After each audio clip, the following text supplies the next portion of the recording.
Jemi rikthyer drejt për së drejti. Kam në studio Ervin Karanxhën, ish prokuror, përshëndetje dhe faleminderit. Gjithashtu avokatin Rezart Kthubi, përshëndetje Kthubi dhe faleminderit.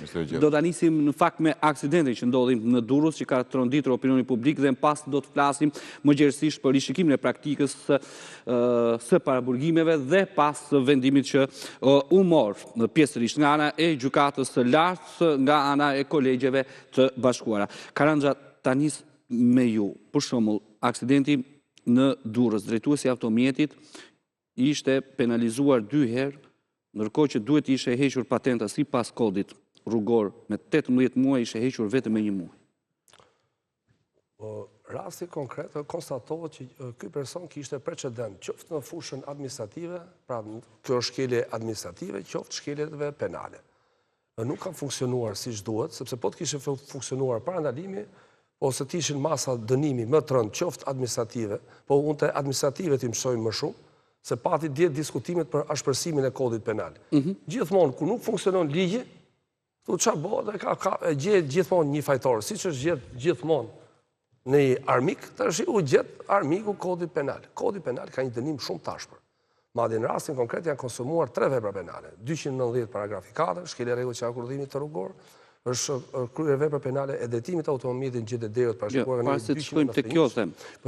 Këtu nuk ka funksionuar zinxhiri te sistemi i drejtësisë për shembull tek këto rastet e përsëritura. Jo, po them. Po dal te thelbi. Zinxhiri i drejtësisë. Ky nuk është zinxhiri i drejtësisë. Por çfarë? Ta shpjegoj. Funksionoi kodi rrugor, duhet ndryshohet, duhet marr masa drastike ndaj personave që ecin me shpejtësi në zona të banuara.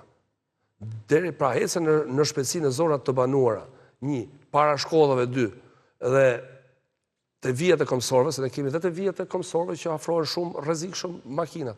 Pra domethënë, rregulli është që kur është vendi që është kalimi komsorëve, makina duhet të ecë avash deri me ndalim plot.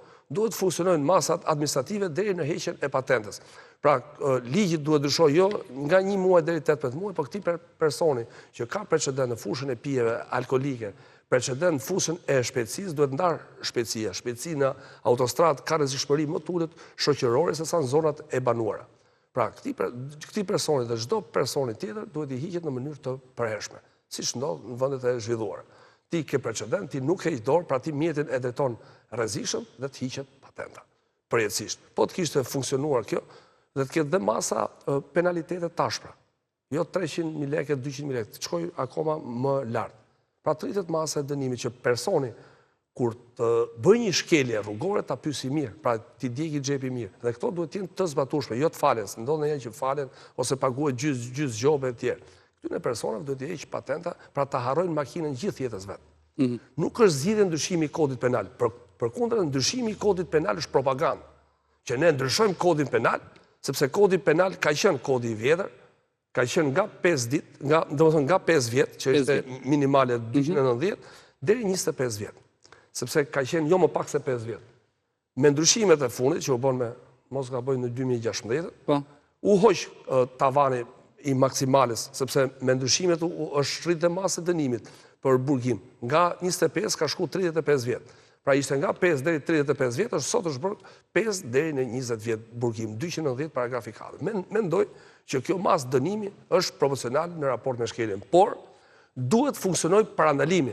Pra një person me rrezikshmëri të tillë shoqërore, të cilët banorët e kishin paralajmëruar, duhet verifiku sa operative sa e ka raportu këtë rast, madje në zonë, ne kemi dëgjuar nga dëshmitë e banorëve live që kishte problematika për gara me makina, që si ishte vetëm ky që este. Që nuk bëhen vetëm atje, bëhen edhe në kryeqytet edhe në qytetet tjera. Madje kemi edhe rast tjetër në Arapa i kanë dalë banorët në protestë mbrëmë dhe sot. Po pra, ja, është e njëjta ngjarje që ndodh. Atëherë ishte ky, mund të ishte një tjetër, personat që ecin me shpejtësi në zona të banuara duhet të kenë penalitete tashpra deri në heqjen e përjetshme të patentës.